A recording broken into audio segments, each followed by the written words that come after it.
enemies. Doesn't Spike get that this is my town? Out for blood. I'll take her apart. But this time, someone innocent Spike! will get in the way. An all-new Buffy the Vampire Slayer.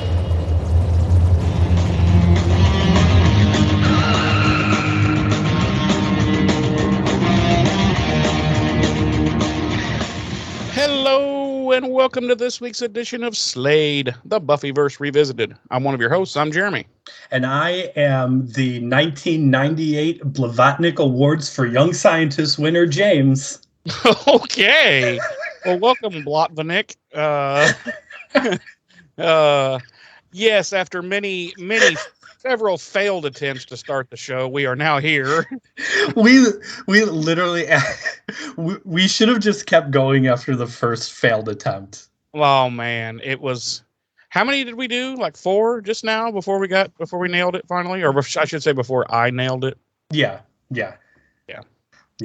The first one was fortuitous that you messed it up because my system had neglected to kick in recording, even though I had hit the record button this time. So the first time you messed it up was fortuitous, but the 3 times after that was just I'm not sure. It was I was like I was having a stroke. I don't know.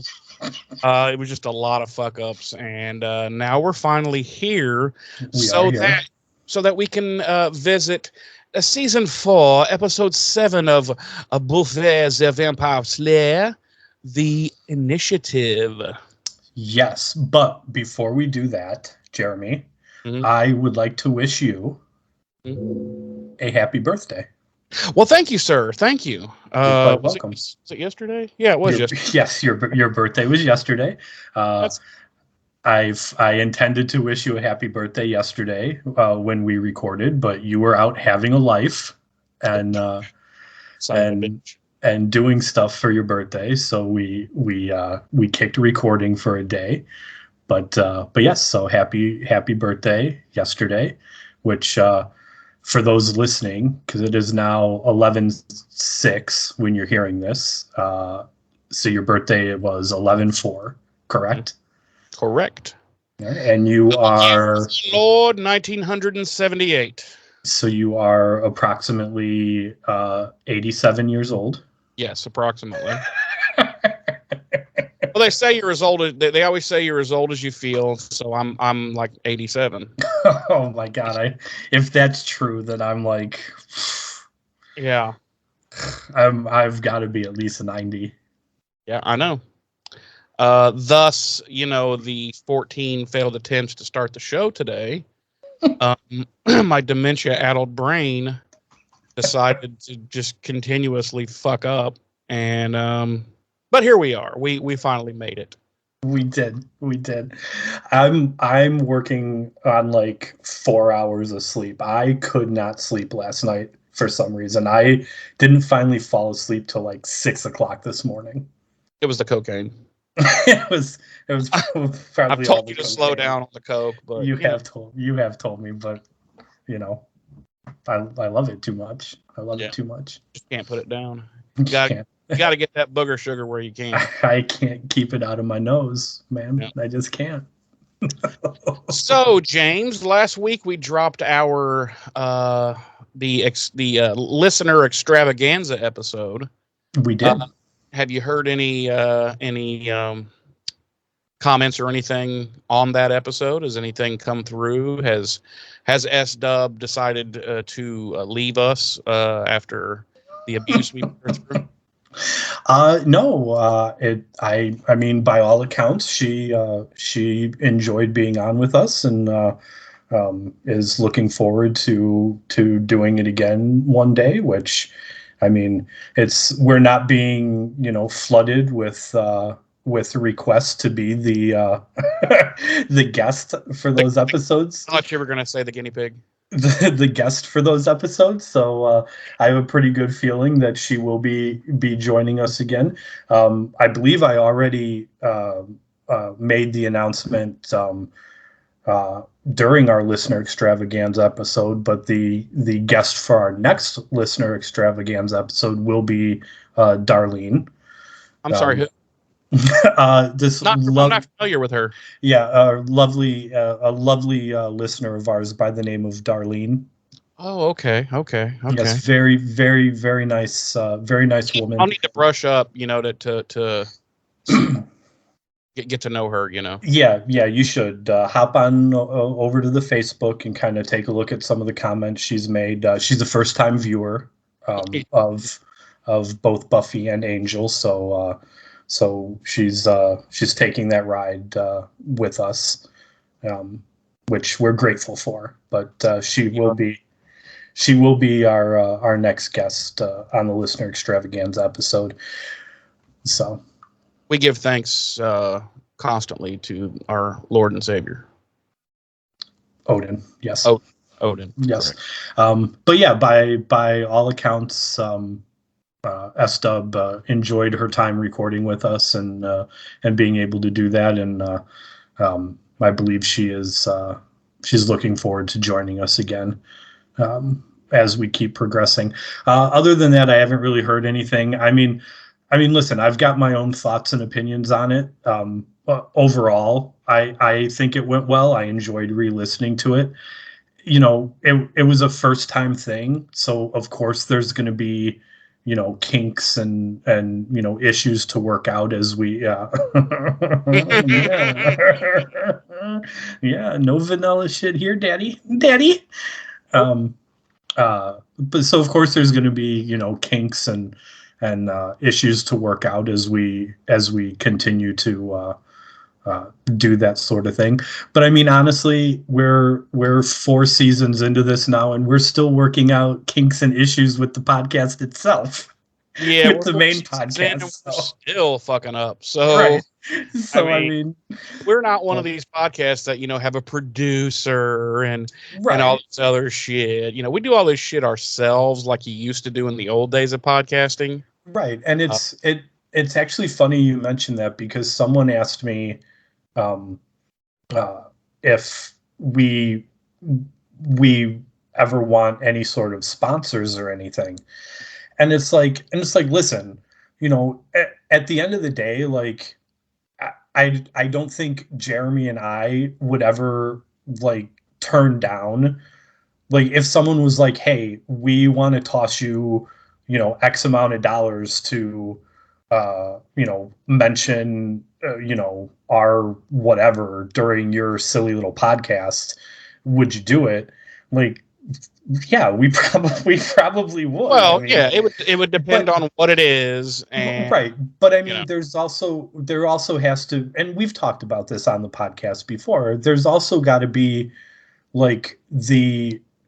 I don't want to say condition, but there has to be the knowledge from both parties going in that we're not going to change what we're doing. Oh no. It's not going to be one of these things where we want to give you X amount of dollars to mention our silly little product during your podcast, but you're going to have to stop swearing. No. I'm sorry. My response would be a simple fuck you. Right. I mean, but also I told this person, I don't think you and I started this, and even now into it, I think honestly we're just blown away by the amount of support we do have at this juncture. And it's not, while we do value everybody that listens and watches, it's not like we're this huge mega thing. There's not a huge amount of people out there, tuning into this every week. Right. But that, and again, that's not to say we aren't grateful for everybody that does. Right. All I'm saying is I don't think you and I started this, or at any point up till now have ever considered that we will ever reach a place where anybody's willing to give us money to tout their silly little product on our silly little show. Right, exactly. And like I said, it would first and foremost, it would depend on what the fuck their little product is. And as you said, we're not changing shit. Right. And here's so I listen to several podcasts, as Oh yeah. Jeremy does, and pretty much every other podcast I listen to is directed and produced and backed by Some overly produced, in my right. opinion. And here's the thing, like I was listening to one the other day, and the hosts basically, without saying it, admitted that any interaction their listeners and fans are having with the social media platforms of that show, it's not them. Like it's other people. And I mean, I get that. Like I understand like it's a job for them. This isn't a job for us. Like we're doing this for funsies. Yeah, yeah, exactly. And I like the idea that our listeners and our viewers you know can be comfortable in the knowledge that if they're interacting and on our socials and getting responses or whatever, it's from one of us. Yeah. Probably me. And here's the thing. I mean, I don't want to go off on a tangent out into the weeds or anything, but just really quick, that's the way podcasting used to be. It was for funsies. It was for, you did it because you had a passion about a certain subject or whatever. And then, when the Joe Rogans of the world came along and exploded, like it became like everything else to do with the internet. It became overly saturated with trying to squeeze money out of it. Oh, this is my full-time job. I'm like, you need help. Right. And I'm, and nine times, and I'll be honest, a lot of these, big podcasters are talentless fucking hacks to me. And I'm like, I don't see why they have 50 gazillion, but whatever, I get, it is what it is, but right. Right. Like, honestly, from my perspective, like more power to them. Like, yeah, I mean, don't get me wrong. Like, as much as I enjoy this and it is for funsies, like, if the opportunity to do this as my full-time job and get paid well for it were to come, I don't think I would hesitate to take it. see, I don't think I would. It's just, it would suck the fun out of it for me. I know it would. I know how I am. It would suck the fun out of it, and I would be like, it just, no, it wouldn't. That wouldn't work for me. Right. For me, it's always just going to be about funsies, and I don't want to. I wouldn't want the pressure. I wouldn't want all the bullshit that comes along with it. It would suck every bit of fun out of it for me, and I would be like, yeah, I'd rather just throw myself out this fucking window than log in a podcast. But anyway, Yeah, along I to mean, why we're here. yeah, I mean, it's yeah, I don't know. I definitely see where you're coming from. Like it would definitely add an element of, oh crap, now this is a job. Right. Like but I don't know. Yeah, I don't know. I don't think either one of us will ever have to worry about it. So. No, we definitely won't. But I don't know. Like you always hear that you should make your job something that you truly enjoy doing, and then you'll never work a day in your life. Yada yada. Then the problem I've always had with that, when I've heard that, because I've heard you hear that your whole life, is I'm like, yeah, but that won't be something I truly love if I make it my fucking job. Right, which is why I never found. As soon as something is my job, I hate it. Which is why which is why even though I went to school for it, like I never followed through with like getting a career in tech. Yeah. And whatnot, because like the whole reason I started doing it as went to school for it is because it was something I enjoyed doing for fun on the side. And I was like, oh, well, I like doing this. I might as well pursue it as a career. And then by the time I was done with schooling, I was like, if I'm doing this full time every day for 8 hours a day, this isn't going to be fun anymore. So yeah, I want to pick one of these fucking server racks up and beat someone to death with it. Yeah. Right. Probably myself. Yeah. Yeah. So. So. But anyway, yes, let's dive into Buffy the Vampire Slayer Season 4, Episode 7, our 63rd episode of the series overall. Is that right? Let me scroll back a little bit here. Our 63rd. Wow, that is right. That is 4. We are, we're not halfway through Season 4, but we're getting there. We're getting there. Yeah, our 63rd episode of the series overall, The Initiative. Our episode director this week is James A. Contner, and our episode credited writer is Douglas Petrie. Our original air date was November 16th, 1999 on the now defunct WB network. Our Nielsen ratings for this episode were 3.5 million households when it first aired, ranking it 97th out of the 139 primetime shows airing for the week. And 4th out of the 15 primetime shows airing on the WB for the week. Also, a substantial decrease in viewership from our previous episode at 4.1 million.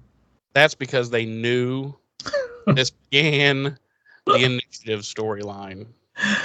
Our regular cast, as always, includes Sarah Michelle Gellar as Buffy, Nicholas Brendan as Xander, Allison Hannigan as Willow, and Anthony Stewart Head as Giles.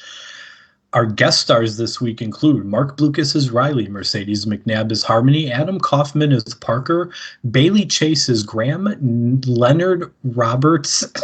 Stop it. Leonard Roberts as Forrest, Lindsay Krause as Maggie Walsh, and James Marsters as Spike. Forrest. What? Forrest. Jenna, when I was rewatching this episode to do this, and because I think like this is the first time we're being introduced to like Forrest and Graham. So yeah, like they try to play it off like, oh, well, we know who these guys are. Right, well, that's a whole other thing I'll talk about as we revisit the episode. But we're getting our like introductions to these guys, and like this guy's name is Forrest, and I literally groaned and I was like, of course it is. Like it's the 90s. It's the 90s, and he's a black guy on your predominantly white TV show. Of course his name is Forrest. Yeah. Like, I don't know. Our episode synopsis this week reads, you're going to love this, Jeremy. Spike is kidnapped by a commando squad and held in an underground laboratory, and Riley, the teacher's assistant, confides in Willow about his crush on Buffy. Okay. It's actually not that bad. No. It's actually not that bad. Mine reads, Spike finds himself targeted by a group of commandos after he escapes from a military lab underneath the Sunnydale campus. Few problems there. There's not a Sunnydale campus. It would be Sunnydale. What is it? Sunnydale? University of Sunnydale. Yeah, it would be the University of Sunnydale campus, not Sunnydale campus. I don't know. That just bugs me. You're being nitpicky. And are they really... He's not really targeted by a group of commandos after he escapes. It's more like they catch him and then he escapes. Well, yeah, but then they do try and recapture him. Okay, well, all right. So, all right. I actually think both of ours are pretty good this week. Yeah, I had more complaints about mine than yours. Yeah. We open in the UC Sunnydale cafeteria, and we see Riley's sitting at a table grading papers, and his buddies Forrest and Graham are with him, and Forrest gives this little monologue about women and how they're young and nubile and exciting, Very, and very pukey monologue. it's very it's very sexist, very borderline. It's definitely sexist. It's borderline misogynistic. Is it me, or is Forrest on his off time a serial rapist? Like, he seriously comes across very, very rapey. Um, and so he's asking Riley if he thinks any of them are going to show up to the party they're having tonight, and Riley's basically like, I'm too distracted by having to grade all these papers that are due this afternoon to talk about this, and Forrest ends up turning his attention to Buffy, who is, I do have to admit, this scene is hysterical. Yeah, it's pretty funny. Buffy, Forrest is talking about how hot Buffy is and this and that, and the whole time we're watching Buffy in the cafeteria, and she's like fumbling things at the soda fountain, and she like breaks the handle off the ice cream machine, and ice cream's falling. She's just extremely clumsy, and which, had that been me, I would have just put my mouth under it and ate all the ice cream. True story. Massive brain freeze. True story. Are you familiar with? There used to be a buffet restaurant called Old Country Buffet. Oh yeah. They had, as most buffets do, a self-serve ice cream machine. Mm-hmm. And we went there one time when I was little, and I went up to get some ice cream, and the handle jammed. And I couldn't get it back up. And it was very reminiscent of this scene. There was just ice cream oozing. Did you let it ooze all over your face, neck, and chest? I was a child, Jeremy. You okay. Settle down. That's okay. What? What? Wait, what flavor was it? Vanilla. Oh. Listen, this is an unpopular opinion, okay? All right. As far as I'm concerned, if you're going to make a sundae, or you're going to put toppings or anything like that on your ice cream, vanilla is pretty much the best choice of ice cream base to do that on. Oh yeah, 100%. Okay. Oh, yeah. Yeah, you're just going to eat the ice cream. If I was just going to have the ice cream, I would do the vanilla chocolate swirl, where it's half vanilla, half chocolate. But yeah, if you're going to make like a sundae, it's got to be a vanilla base. Oh yeah. If you're doing a sundae or any kind of toppings like that, you're doing vanilla base. If you're just doing ice cream cone, like, then you're getting flavors. My flavor of choice, either mint chocolate chip or some sort of cherry chunk. I'm with you on the mint chocolate chip. The cherry, I've never been a big cherry fan. So it's mint chocolate chip, cherry, strawberry for me is my top three. Strawberry. Oh yeah, strawberry is almost elite. Almost elite. Yeah. So anyway, yeah, she's just like making a complete like clumsy fool of herself, and Forrest is like he's asking Riley, he's like, oh, she's in the professor's psych class, isn't she? What do you know about her, and this and that, and she's so hot, and Riley's basically like, I don't know, she's Buffy, and I like this line, and I feel like I'm gonna start using it like in my everyday life. Of course, I'll be the only one that gets it, but Forrest is like, I won't be there to get it. Right. Forrest is like, I like that. A girl so hot, she's Buffy. She's Buffy. And I was like, yeah, Forrest, I agree. I'm going to start using that every day. I'm just going to, whoever I'm with, I'm going to be like, look at that girl. She is so hot. She's Buffy. I still think Forrest is a rapist. And they're going to be like, what the fuck are you even talking about, James? I'll be like, never mind. I'll be like, I wish you were Jeremy. And then I'll storm off. And cry. Probably. Yeah. So they keep going back and forth about it. And, you know, Riley's like, you know, I don't know, she's peculiar and this and that. And Forrest is like, oh, she's a hottie. And Riley's like, oh, I'm not denying she's easy on the eyes. And, you know, Forrest is like, yeah, I bet there's a lot of guys that would like to get her hands on her. At which point we cut to Spike, who is laying on the floor of what is apparently a sanitary chamber, prison cell of some sort. And he's it's kind of like a hospital room. Yeah, sans any sort of hospital bed or equipment or anything. And he's kind of regaining consciousness, and he's mumbling about killing the Slayer, and he finally wakes up and looks around, and he gets up and he approaches a big glass wall, and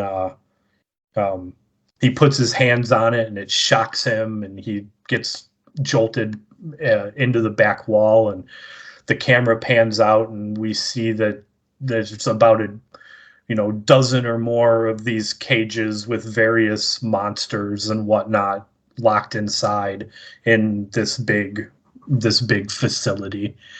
And that's our cold open. Can we talk about this facility really quick? I was going to talk about it later on in the episode, but sure, we can address it now if you want. Touch it. We'll just touch on it, Bree. We'll just diddle it right now. Yeah, diddle it. Mm-hmm. Diddle it for me, Jeremy. What's the likelihood, Daddy? What's the likelihood they could have constructed this massive?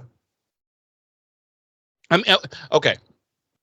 The viewers, if you haven't watched this before, you haven't even seen all of this place yet. Right. But just take my word for it. It's like an aircraft carrier underground. Right. I'm sorry, I said aircraft carrier. I meant, what do you call those? What do you call those huge fucking things at like airports that you can park a bazillion planes in? A hangar. There you go. Yeah. Yeah. Aircraft hangar. Yeah. I mean, this place is huge. It's like several of those put together, and it's right underneath Sunnydale. I don't know. Yeah, well, and that's why, because we don't get, like, from this opening scene, we don't get a real taste of it, but we get to taste it later. we get a taste of like the grand scale of this thing later on in the episode, and that's why I was kind of going to save this for then. But yeah, it is a massive, like, scientific military facility, bunker, hangar, whatever. And yeah, the logistics of this having been built, like, it had to. I don't think it's ever addressed in this season. I can't remember. I'm almost positive it's not. But in my head canon, this had to have gone up at the same time UC Sunnydale did. It had to have.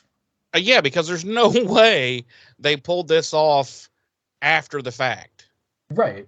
Because, I mean, not to mention the fact that you building underground like that, you'd be running so many risks during construction of having like a massive sinkhole and killing a bunch of fucking people. Right. Of literally the entire college above you collapsing into your secret military base. Yeah. Like, I would have had less trouble with this if they had made it magic based, right?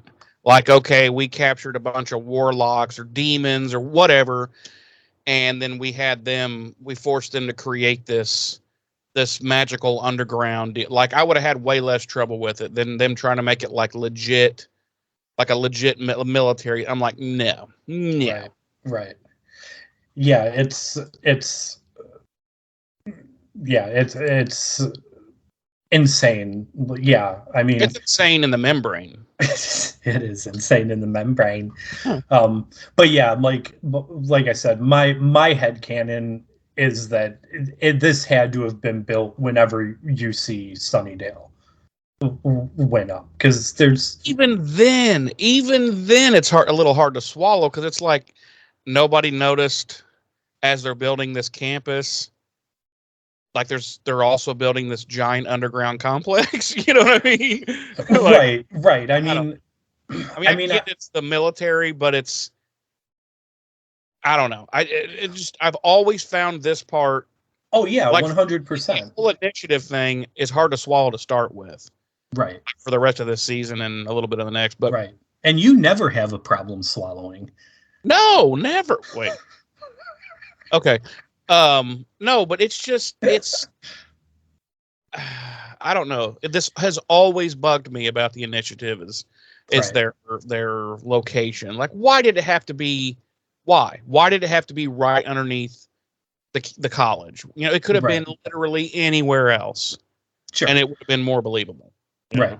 And I think part of what makes my headcanon more palatable to me is that I feel like even if there was a ton of like underground construction exposed while they were building UC Sunnydale, like I feel like it's easier to like explain it away to the average of, it's basement, or but how many inspectors or whatever would have been like, what the fuck? Wait, what the fuck is all this? Right. There's like 7 aircraft fucking hangars down here. What the right. fuck?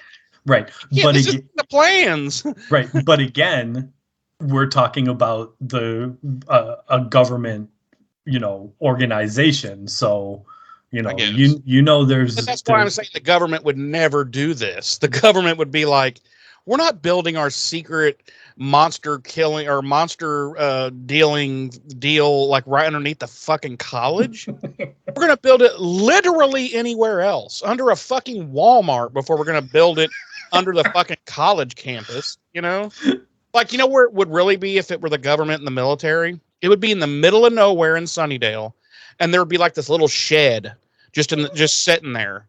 And like, it would just look like a fucking shed for rakes and shovels. And you would go in there, and then that would take you down into the thing. It's like, it would be like Area 51. Yeah, you'd be murdered if you went anywhere near it. Right. It just like an anonymous like base in the middle of the desert. Yeah. That no one's allowed near. But there's nothing there that's important. There's nothing. There's nothing here, guys, but if you come within 6 miles of it, we will murder you. Right. But there's nothing there's nothing going on here. Yeah, there's nothing going on here. Listen, we're just hanging. Don't come any closer. I'll fucking kill you. Right. There's literally, I swear to God, if you step one more step, there's snipers. I swear to God. You have 11 fucking laser dots on your fucking forehead. You are going to get lit up like a Christmas tree. But if you take one more fucking step. But there's nothing going on here, guys. Like, trust us, bro. Would we, the government, lie to you? Come on, guys. Come on, guys. I'm over here going, a little bit. You probably would. A little bit. And the government's like, come on. A little bit. Come on. All right. Anyway, we come back, and Giles and Xander are having gay sex in Giles' living room. Wow. We knew they were in love. We did.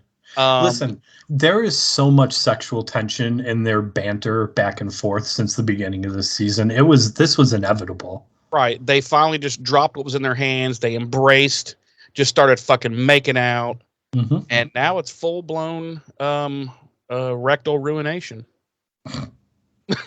Right. Because Giles is like... You ever seen the large peanut butter jars? Mm-hmm. Mm-hmm. You ever seen a baby elephant's trunk? I've never seen a baby's elephant.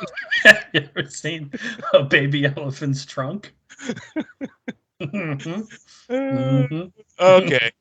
Anyway, Giles and Xander, they're trying to figure out a way to get involved with Buffy. I guess they're feeling left out. Me, I'd be like, sweet. She hasn't like risked our lives in like several months now. This is pretty sweet. Like we should just continue to, keep our heads down, mind our business. If she needs us, she'll swing by and let us know. In the meantime, no, these two fuckheads are all like, "Oh no, we gotta get involved more." Oh, I'm feeling so left out. I didn't nearly die very, very recently, and I'm I'm feeling very I'm feeling unloved. Feeling kind of down about it. Yeah. Giles is like, little bit. He's like, little bit. Little bit. Oh, he's Cockney now. He's Cockney now. Giles is from the East End. Oh, interesting. Anyway, they're doing some research on these commando dudes that she had informed Giles about last episode, and they've discovered that they're humans, and therefore they are not needed. And then Buffy arrives, and Giles is like, you should patrol for these dudes, and I'm like, should she? Like, have they presented themselves as an issue so far? Right. I mean, they did accidentally get in her way, but that wasn't like, you know what I mean? Like they weren't like, hey, we fucked you up. No, it was like they ran into each other. Right. Do you really want to go fucking with the government? Is kind of what I'm saying. Right. Slayer or not, do you really want to fuck with the government? Right. But because listen, here's what a lot of people fail to realize, and by a lot of people, I mean all the right-wing nut jobs that are consistently calling for like civil war and I know what you're going to say, and to rise up. Same thing all the time. Is that the military will put you, the U.S. government will put you down so fucking fast, and they don't even have to leave where they're at. They won't even have to send troops to do it. No.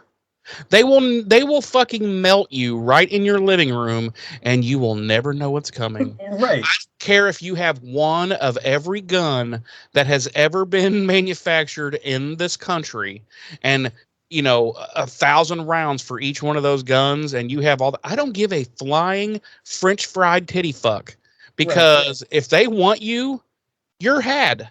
And there's not a goddamn thing you can do about it. Nope. I don't care how many guns you have. I don't care if you put a gun, replace your dick with a gun and your nipples with guns. I don't give a fuck. You're done.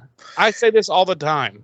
The fact that anybody walked away from what happened on January 6th is a fucking miracle to me. Well, it is a exercise in restraint, and the fact that it was broadcast on 50 bazillion channels live. Right. Had it not been, there would have been a lot of accidental deaths on January. I'm telling you. Friendly fire. Yeah, like oopsies. We don't know how those military drones got deployed. Yeah, these fucktards that think they're badasses, aka like the idiots that were there at January 6th. They think they did all this stuff. Oh, we took the Capitol back. They let you do everything you did. Right. If at any time they had decided you were done, you wouldn't even be a smear. Like. Mm-mm. They wouldn't even be able to find DNA proof that you ever lived. They would wipe you digitally and physically from the fucking planet. Okay, get that through your fucking head, Jed, and go talk to your Uncle Dad, and he'll explain to you that you're an idiot. And that's the rant for this week. So anyway, yeah, Buffy shoots him down. She's not going to patrol. She's going to go to a party with Willow to cheer her up because, as we recall, Willow or Oz has left the building, and Willow is still. I mean, it's been a week and she's still fucking butthurt about it. God, what a little bitch. Okay. Listen, it's been 20 years and I'm still upset about it. Yeah, no shit. I'm still pissed that they let him go. They should have said, "Listen, Seth fucking Green, sir, you are in a fucking contract. You will not be leaving." No, they should have worked around him and said, "Listen, you want to go off? Okay, go off for 4, 5, 6 episodes, but you're coming back because you're an integral part of this show." But right. Like, yeah, I mean, they could have easily found a way to work around. They've still done this same arc, but not have it last for literally ever. Right, just not have it last. It's been like, okay, forever. episodes, Right. And then, hey, after the mid-season break, with a few more episodes in, then pow, Oz shows up and he's like, yo, yo, yo, I'm all fucking Buddhist and shit, and yo, yo, throwing gang signs, but he doesn't turn into a werewolf. Right. So Spike, we cut now to Spike, who's pacing around in his little, we'll call it a habit trail. Call it he's to coin a term from Veruca last week. He's a little pissed. And then a little flap opens above his head, and out drops a packet of Kool-Aid. No, it's blood. And then ironically, the Kool-Aid man busts in from the side. He's like, hey! Oh yeah! But he's got fangs. He's got fangs, yeah. And he eats Spike. And then he eats Spike. It's really weird. It's really strange. But anyway, Spike's apparently starving, so because he immediately grabs the fucking pouch of blood and goes to drink it, and then he hears somebody holler, don't drink that. And it's how does he say it? Does he say it's drugged? I think he says yeah, it's drugged or something like that. Yeah. He's like, as soon as you drink it, you're gonna fucking you're gonna go nighty night, and that's when they do the experiments. And then Spike looks in his pants and he's like, too late. My dick is gone. My dick is gone. My dick is gone. So Spike's like, who the fuck are you? Bloody hell. Yeah, Spike's like, who the fuck are you? And he's like, I'm fucking Tom. It's like, I'm Tom. And he's like, oh, the Tom? And he's like, that's right. And my friend Jerry. Right. And Spike's like, oh, okay. I'm sorry. I didn't know. I didn't know it was you, Tom. But if our listeners are astute, they will notice that this vampire Tom is the one that goes all the way back to, I believe, the very first episode of the season, right? He got away during the fight with Sunday. Yeah. Well, no, he got out. No, he's further back than that. He's the one that came out of the grave and was sneaking up behind them, and then he looked down and saw all their weapons and shit, and snuck the fuck away and was like, "Fuck this." When Willow and Buffy were sitting in the cemetery. I don't. Maybe it is. I don't know. My behind the scenes notes just say that he's the same vampire that was captured in The Freshman after running away from Buffy when she was fighting Sunday's gang. So. Okay. Well, maybe I'm wrong, but I think it's the same guy. He talks about that he was captured by Buffy, and that's when Spike is like, oh, this fucking bitch. So now she's got all these, in other words, he thinks Buffy is the one that's captured him now. And that she's got, I'm like, Spike, my friend, Spike. I love how he's like, I always wondered what that bitch could do if she got some funding. Right. And I'm like, funding, Spike? You think she just got a payday loan and fucking started this underground fucking habit trail for monsters? Like, why wouldn't she just dust you, dummy? But Anyway, we cut the class to psychology class, and Willow, class has ended, and Willow's come down, and he's asked, or she is talking to Riley, and asks, she's like, "You didn't mention Oz," and Riley's like, "Well, yeah, he dropped the fuck out of college, dummy. Why would I mention him?" And she's like, "No, he'll be back." And Riley's like, "Yeah, no, he probably won't be." He's like, "I talked to Joss. He's not coming back." he's like, I talked to Whedon. That dude's gone. That dude's gone. I got his trailer, so right. yeah, and I've already pooped it. I've shit in his toilet like 3 times already. I'm gonna take his place in the opening credits next week. So yeah. So then Walsh comes up and just goes full tilt cunt mode. She does, though. I know. She's all like, "Well, not in my class," and I mean, I'm not even gonna go through all the cunty things she says, but it's very cunty. So let's go cunting. Then Buffy has overheard all this, and Willow goes away, all sad and dejected, and Buffy's like, how does she say that? She's like, "Have you ever tried being a human?" or something like a human. She goes, "For a psychology teacher, you have like 0 fucking skills with humans," or something along those lines. Like that, yeah.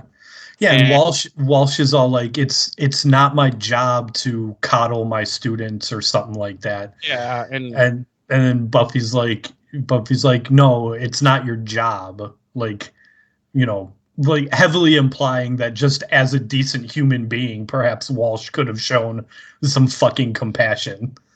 Yeah, and then as Buffy walks away, Walsh looks at Riley and she's like, "I like her." And I'm like, this bitch is fucking weird.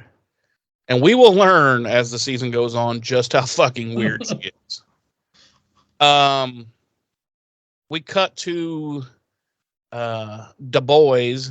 What are they? They're walking down the hall, aren't they? They're walking through the school. And Forrest asks Parker. They run into Parker, which this brings up. We had talked about, do we see Parker anymore? And we're like, yeah, we don't think so. Well, we do. Right. We see Parker. And it's Forrest and Riley and what's the other guy's name? Graham. Yeah, and they run into Parker and they're all like, "Yo, Parker, what's up? What's the spiel on Buffy? Did you hit it?" And he's all like, "Yo, I hit it and quit it." And anyway, he's being very vulgar about the whole thing and about Buffy. And then all of a sudden, Riley fucking houses him, knocks him the fuck out. The fuck out. Like, he hits him so fucking hard. There was a point where I was like, he might have killed that motherfucker. He snapped his neck. Like, his neck, because I'm pretty sure we never see Parker again. Parker Abrams is dead. Yeah, so the Initiative just drug him down into the thing and made him disappear, right? Mm-hmm. Mm-hmm. Because Riley literally just murdered that motherfucker. Where do you think they are getting the blood to supply to the vampires? You're on it today, James. Mm-hmm. And this is when Riley realizes he must like Buffy, because he didn't like hearing this guy say nasty, mean things about her. And I'm like, really? Is that when you know that you like? Right. And you're just a nice guy and you don't want to hear this and dude say nasty shit about anybody. Right. And literally, Forrest and Graham are like, yeah, now you're catching on. Got it. Like, apparently everybody knew this, has known this for like ages and a day now, including Professor Walsh. Everybody's known it except for all the viewers, Riley, and everyone else at the school except for Graham, Forrest, and Professor Walsh. Right. And everybody knew. Everybody knew, except, like you said, the viewers and Riley, and potentially the writers up until this episode. Because apparently Whedon was like, "Listen, Buffy cannot exist without a man." Right. So we need to get her a man. Let's do this. Let's just make it Riley. Even though they have less than zero chemistry on camera. They actually have less. Like, you remember that scene where Buffy was sitting in front of a tree? I think it was last season. She had more chemistry with that tree than she does with Bupkis. But they went with it anyway. Far be it from me. Yeah, you're not a writer in the writer's room. You keep your opinions to yourself. I'll shut my whore mouth. So we cut back to Spike. I didn't pay you to yap. So we cut back to Spike, who looks like he's KO'd. And he's on the floor and has apparently drank the blood anyway, which was spiked. No pun intended. And so then his cell door opens, or glass door, or whatever, and some doctorish looking guys come in and they put him on a gurney. And surprise, he wasn't. He was just playing. He beats the shit out of both of them. Then grabs their little electronic key and lets Tom out of his cell. And they kind of how do you explain this? They're working their way through this place, trying to find the exit. They get to this one little area, and there's some of those commando dudes waiting on them. And Spike's like, "Oh, change of plans. This is where we split up." And he throws fucking Tom towards them. Who I believe we hear the dusting sound. Am I correct? Yeah, I believe he dies. Yeah, I think we hear the dusting sound. So I think Thomas is no more. And Spike does get away. Like, he gets through this at the last second. He gets through this door that's fucking closing. Spike pulls a series of Indiana Jones dives underneath some closing doors. He does a barrel roll. He does a few crazy little maneuvers, and he escapes. Meantime, Riley has gotten to Buffy and Willow's dorm. And what's going on there, James? Is there a fire? No. I don't have time for fires tonight, Jeremy. Excuse me. I will let Smokey the Bear know that you do not have time for fires. Therefore, there will be none.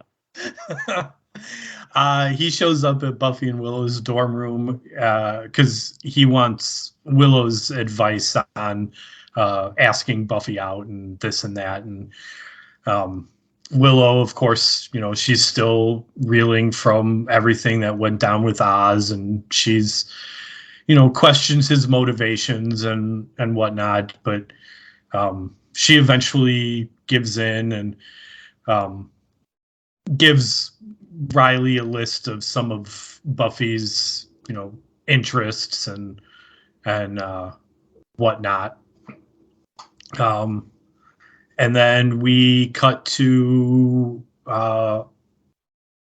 Harmony in her apparent lair, and Spike show lair they had before. I don't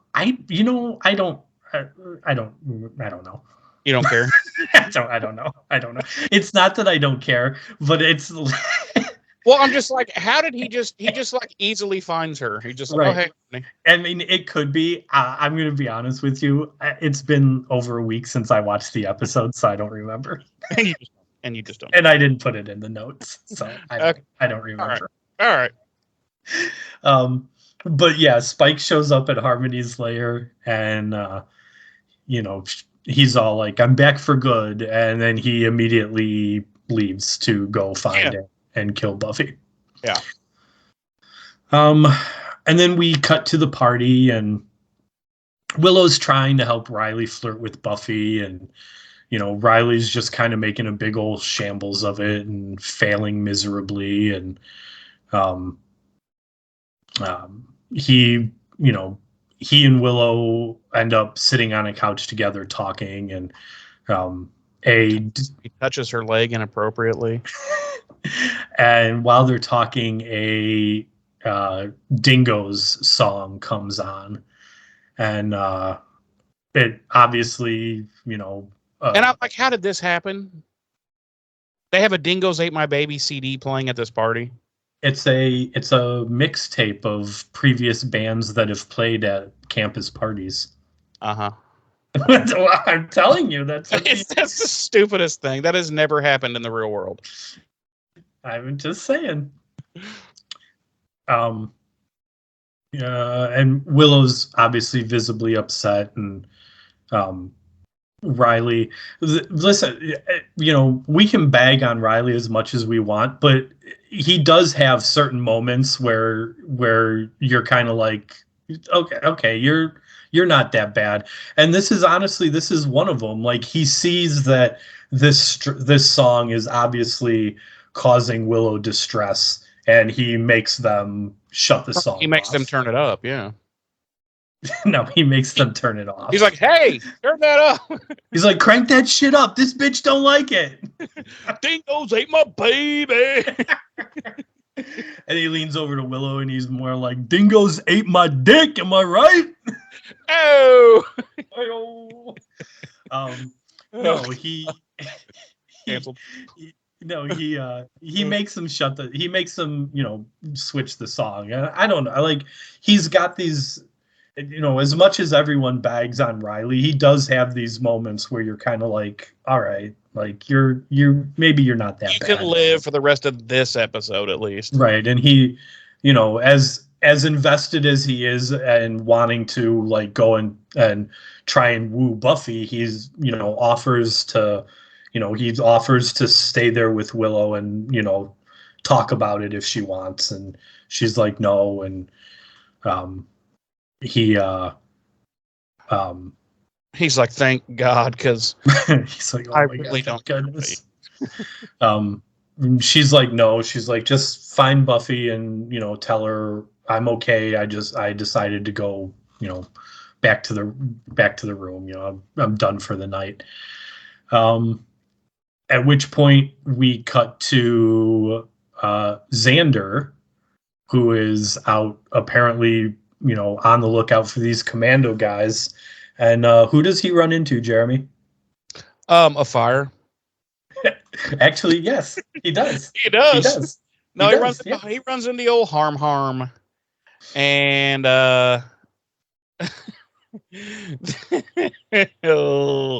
okay, so she's got a bunch of Spike stuff and is clearly about to burn it because she's pouring like fucking lighter fluid on it and stuff. And she and Xander have always fought and argued and shit. And right. So they start fighting and arguing here, and it leads to a fucking slap fight of which Xander is losing. And it's so fucking funny. It's so funny yet so stupid. And they have to mutually agree to stop because they have each other like by the hair.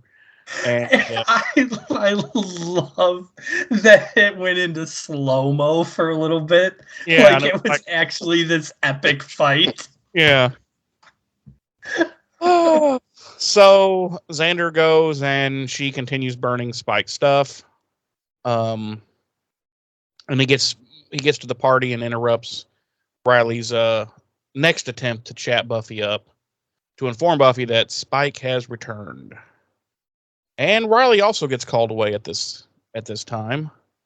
And so he and Forrest break away from the party, and they're heading down, and they're going through all these electronic checkpoints, and then they get to mind you now, this is stupid. They get to this mirror, and this laser goes down them, and identity confirmed, and this fucking thing, and then they go down this elevator, and they're in the initiative, and we're like, what? But we're really not, because we knew something was weird with these fucking people. So, did we though? I did. Listen, I'm smarter than you. I don't know what to tell you. Okay. Okay. So, but this is what I was talking about earlier. Like, this is the first time we really see like the scale of this facility. As they're going down the elevator and they come to this big fucking hangar. Yeah, and you do kind of have to admit though, like the mirror retinal scanner, that's kind of cool. It's kind of cool. I get, okay, for that time, I guess it kind of was. It's kind of cool. It kind of was at that time. They get there. I would pay for one of those in my house. I know you would. And the leader of this team turns and faces him, and who is it? Professor Walsh. None other than John Walsh's sister, Professor Walsh. And she informs them that Hostile 17, meaning Spike, has escaped. And that's when it's morphin time, and they all start mighty morphin into their little colored spandex suits. And no, I got a better one. I got a better one. They bust out their rings, and they're like Earth, Fire, Water, and it's Captain Planet. And I would have appreciated a VR Troopers reference more. Oh, okay. I'm sorry. Or Big Bad Beetleborgs. How about the gummy bears? Remember them? They would drink this and boing boing boing. Yeah. Okay. Anyway, remember them. I was singing the Gummy Bears theme song the other day. Really? Why don't you give us a little crack at that? That's it. I'm not going to sing the Gummy Bear theme song for you. Okay. Thanks. So unless you really want me to. No, fuck you. It's too late.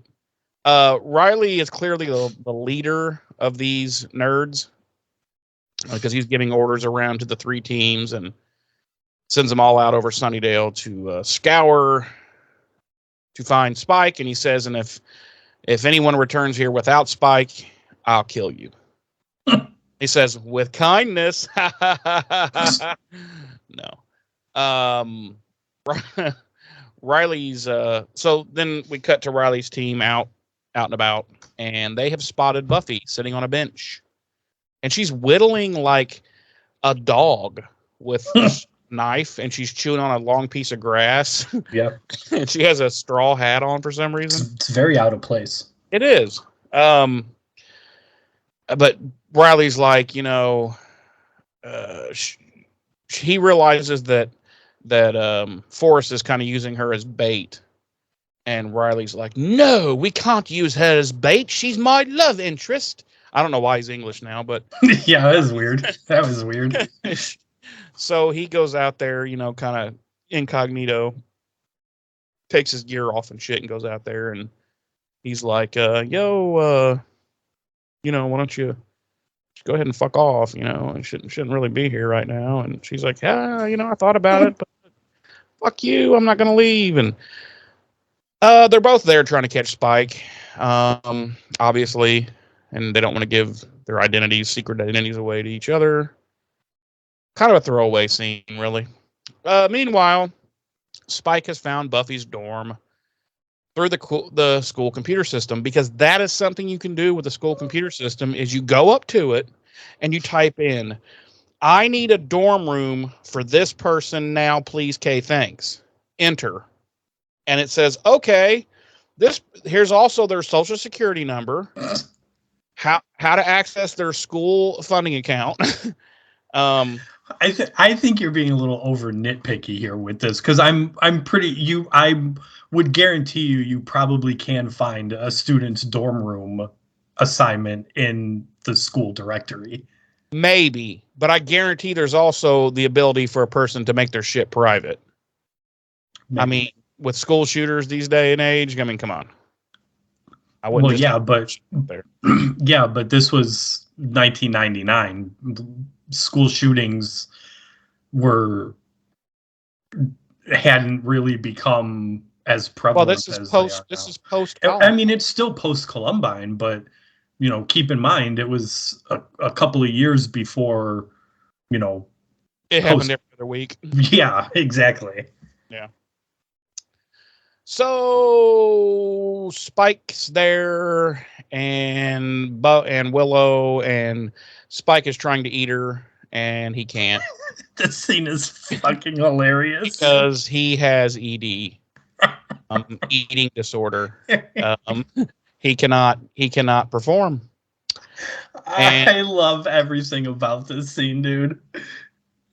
Willow's all like how the girlfriend would be, like if the dude couldn't fucking get it up, and she's all like, it's not you, it's okay, yada yada. Spike's Willow's all like, I know I'm not, the girl vampires typically want to bite. And Spike's all like, he's like, no, he's like, you stop it right now. He's like, I've thought about it before, Yeah. And she's all like, you have? When? And he's like, yeah, you remember last year when you were wearing that pink sweater with the flowery number on it? And he gives her a look, and she's like, really? It's the whole fucking thing. It's hysterical. So then he goes to try again, and once again goes to bite her. He gets this excruciating fucking pain in his head, and then she beats him to death. Well, she's like, this is funny too. She's like, well, why don't we wait like half an hour and then try again? And then she looks at the lamp and then looks at Spike, and she's like, and she grabs the lamp off the nightstand and just cracks Spike over the head with it. Smokes him in the head and runs out just as Riley and his goons cut the power and then work their way up to the dorms, and they capture Spike, but they're trying to figure out if they should take Willow or not. But then Spike breaks free and uses a fire extinguisher as a shield and fills the whole corridor with smoke, basically pulls a Batman. And Buffy arrives, and she starts fighting Riley and his commandos, because obviously she doesn't know who's behind these masks. I mean, it's not like she could just pull one off. Come on. Mike, meanwhile, Spike, of course, he jumps through a window to escape. And Buffy and Riley continue trading blows. They don't know who each other is because it's all smoky and whatever. And Buffy shot off a flare gun that Xander had given her previously. Right, and it went directly in fucking Forrest's ass. But Forrest didn't even flinch. No, he liked it. He was like, right. And but when they realize that Spike's escaped, Riley orders his men to retreat, and Buffy flexes, and she's like, "Yeah, bitch," and she's like, "You don't want none of this," and then she shoots at them, the 45, and clips Graham, blows one of his testicles off, and he bleeds out. He bleeds out, and no more Graham. Graham's gone. So anyway, we cut back to Professor Walsh not being happy with what happened, or Riley's report on the event. But he confirms that Walsh's inhibitor chip is working. What are they talking about, James? And that Spike cannot kill or harm a human without feeling the most horrific, excruciating pain in the history of pain. And then Riley catches up with Buffy later on, and they talk. And Buffy tells him he's a little peculiar. And he's like, which is what he had been saying about her earlier in the episode. And he's like, I can live with that. She's like, good, fuck off. And she leaves. And credits. That's our fucking episode. That is our episode. That is our episode. Would you like to guess, Jeremy, what our body count is this episode? I believe now. I'm gonna say 2. 2. Mm-hmm. Why do you say 2? Well, I know Tom. Are we counting Tom? We're counting Tom. Okay. And I can't remember anybody else that died besides Tom, but I'm going to throw one in there and say 2. No, just one. Just Tom. Damn it. Just Tom. Damn it. I almost said just Tom, right? And I was like, wait, someone else might have died. Let me just throw an extra 1 in there. Maybe I'll hit it. But clearly I was wrong. It's all right. I mean, right. It's okay. You're allowed to be wrong. Our music this week, Dead Star with Lights Go Down, 4-Star Mary with Fate, which is the song that was attributed to Dingoes Ate My Baby. Jack LaRae, Welcome, Moby, Body Rock, That Dog, Never Say Never, and of course, as always, series composer Christoph Beck with our original score. Jeremy. Yes, sir. Will you please tell me, on a scale of 1 to 5, yes, how many underground military science facilities do you give this episode? I will give this episode 3 underground scientific military ridiculous bases. Yeah, it's not great. It's not bad.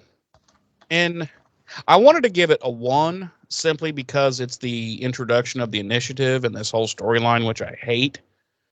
But I have to be fair and simply judge it based on itself. So it's a 3. You know, to me, a 3, a 2.5 or a 3 is an average episode. It's not great. It's not terrible. There are definitely things in a 3 that bug me, as I have mentioned throughout this recording. But it's not so egregious that it's like, oh, this is a fucking 2 or a 1. You know, it's a middle of the road episode. Definitely things that bugged me. But, you know, it is what it is. And that's really all I have to say about it. So, James. Yes, sir. Why don't you tell us, myself and our glorious listeners and viewers, on a scale of 1 to 5, how many ridiculously dressed commandos do you give this episode? I also give this episode a 3. It's honestly it wasn't bad. It's kind of a solid episode. There was a lot of good stuff in it, a lot of funny stuff. I'll tell you the 2 biggest things that reduced it in rating for me was the Riley having a thing for Buffy just coming completely out of nowhere. Yeah. And Riley and Walsh being involved in the commando shit that's been going on since the beginning of the episode. Just being completely out of the blue. Like, I understand that from a writing room standpoint, you know, they probably did it, you know, at least the Walsh and Riley thing being part of the commandos that we've been seeing is kind of like a, oh my gosh, what a shock, you know, type thing. But I really feel like there was ample opportunity in the 6 episodes prior to not reveal it, but like give us some hints to it or something. Yeah. Like Professor Walsh being completely flabbergasted by seeing the 2 wild dogs. Like, and I guess you could argue like, oh, she was putting on a show for Buffy, you know, but at the beginning of that conversation that Walsh and Riley were having, Buffy wasn't there. Like, that she wasn't putting on an act for Buffy, who she doesn't know is the Slayer, you know. So it's just it was shock for shock value's sake, I guess, is the best way to put it. And I really feel like dropping some clues and hints in the prior 6 episodes leading up to that, it would have been a far better reveal and payoff. Even the whole Riley having feelings for Buffy thing could have been, kind of, drop little nuggets or hints of that, in the previous 6 episodes as we've gone along. But it was just completely out of nowhere. And both of those are why it only got a 3 from me, because otherwise I really do think it was a decent, solid episode. So yeah. I mean, again, like I said, it wasn't terrible, but it wasn't great. And let's not forget this fucking. Well, no, I can't say that. That's giving too much up. So, yeah. Well, give me a hint about what you were going to say. It's hard to eat. Okay. I have to think of how to even come up with something that it's to do with Walsh's how do I say that, with Walsh's overall what she's working towards. Oh, okay. Yeah. I know what you're. Yeah. So that's that. And goodbye. No. Goodbye. Find us on the interwebs. You can go to buffyrevisited.com. You'll find links to our YouTube and our Facebook, weekly posts on both YouTube and Facebook about the episodes. You can hop in to the comment sections of either of those places and leave us your thoughts and comments and opinions and reviews of these episodes. You can hit us up at buffyrevisited@gmail.com and do the same thing. Email us your thoughts and opinions and reviews of these episodes or the podcast in general. We really do love hearing from you guys. We say it all the time. There has been a sharp drop off in comments in the comment section. I understand, people have lives and whatnot, but I would really like to see that start to pick up again. It takes like 10 minutes to comment, so right. Get your fucking asses to get on there. We would really like to see that start to pick up again. Especially because it's going to make the listener mail extravaganza episodes kind of boring if there's nothing to talk about. Mail to talk about. Like, so hey, okay, bye. Right, but once again, our guest for the next listener mail extravaganza will be Darlene. But please don't let that stop anybody from reaching out to us to be the guest for the one after that. Our next listener mail extravaganza episode will be dropping. Let's see. You guys are listening to this on the 6th, so we'll have the 6th, the 13th, the 20th, the 27th. We'll record the listener mail extravaganza sometime after the 27th, and that should drop on December 4th then. Whoa, check this out. I'm about to blow your fucking mind. Okay. Darlene will actually be in town during that. Oh, really? Yes, she will. She's coming in. She's supposed to be coming in, I believe, the 29th. Okay. I have to check again the text she sent. But yeah, we will probably be recording together in person. Wow. Good. I didn't realize it was going to fall. I didn't realize that. That's kind of cool. Yeah. So we will record that sometime that week, and then that episode will drop on probably December 4th. I would imagine. Or we may try and drop it like it's hot. Well, or like sometime in addition to our regular episode that week, just to try and keep the episode schedules kind of even. But anyway, that's something Jeremy and I can can talk about off pod and closer to that. But yeah, so that's where you guys can find us and reach out to us and all that good stuff. So that's all I have. Sounds good, James. Thanks everybody for joining us this week. Next week's episode will be Angel, Season 1, Episode 7, The Bachelor Party. It will. You think it's about werewolves? Oh, yeah, 100% about werewolves. I thought so, too. Okay. Anyway, can't wait to see you guys next week. I've been one of your hosts. I'm Jeremy J. I'm your other host, James. Ta-ta.